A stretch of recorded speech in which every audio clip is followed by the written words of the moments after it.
welcome back to another episode of Creative Writing Advice with me, JJ Barnes. If you don't know me, I am the author of How to Write a Story, which is out now. It takes you from the beginning of your story, how to start it, all of that, through to the end and the midpoint and everything in between.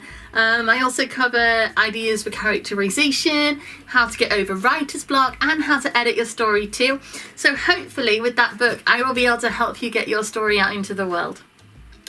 This video, I'm going to be talking about how to use Murphy's Law in your writing. So Murphy's Law is a theory that if it can go wrong, it will go wrong. It's the toast will land butter side down. It's if you spill a drink, it'll be the red wine, not the white. You know what I mean? It's sort of everything, it can go wrong if it's going to. And if you apply the theory of Murphy's Law to your story, sounds like you're just being cruel, but basically it ensures that your story will keep going because the conflict is always active.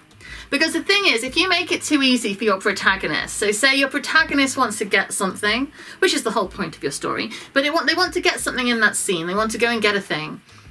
If they can just go get it, the story is done, there's no drama, there's no excitement, there's no stakes, there's no thrills, because it's like, oh look, done.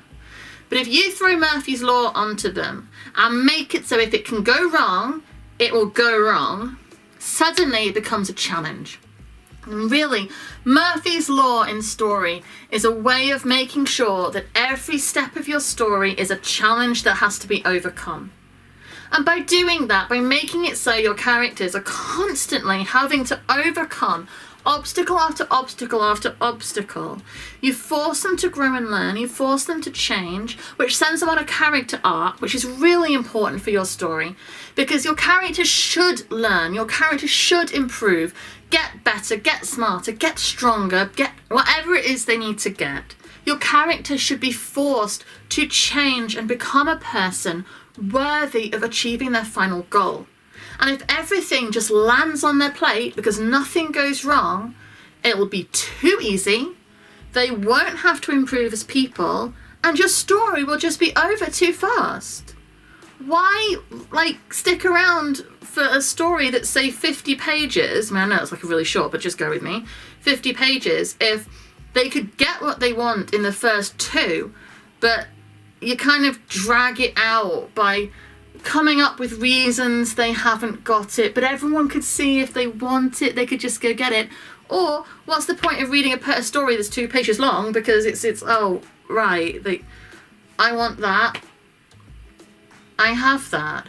That is not interesting, that is not a story. The story is following them overcoming challenges and obstacles, and if you don't make it so things go wrong and you don't throw challenges, there will be no challenges and obstacles to overcome.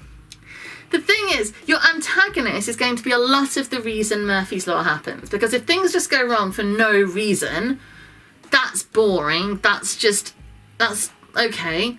But if your antagonist is causing things to go wrong, or the people surrounding your antagonist, or side characters that they don't have to have a sort of moral loyalty, but they just are involved in the story. But if people are causing the reasons things go wrong, either because they don't like it happening, or it goes against something they want to achieve too, or they're just dicks who are just trying to cause problems to your protagonist, as long as there is human motivation behind the things going wrong for your protagonist, Murphy's Law in that case will make sense.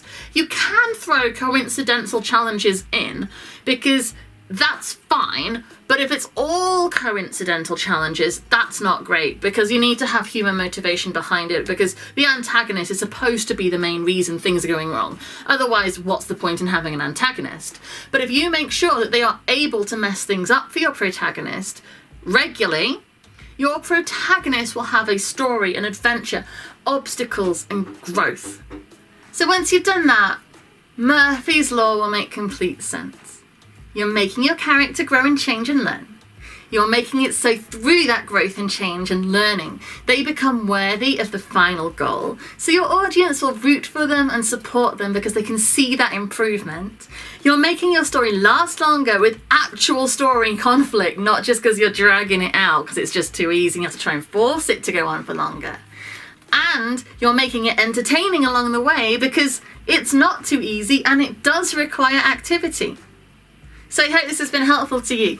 Murphy's Law. If it can go wrong, it will go wrong.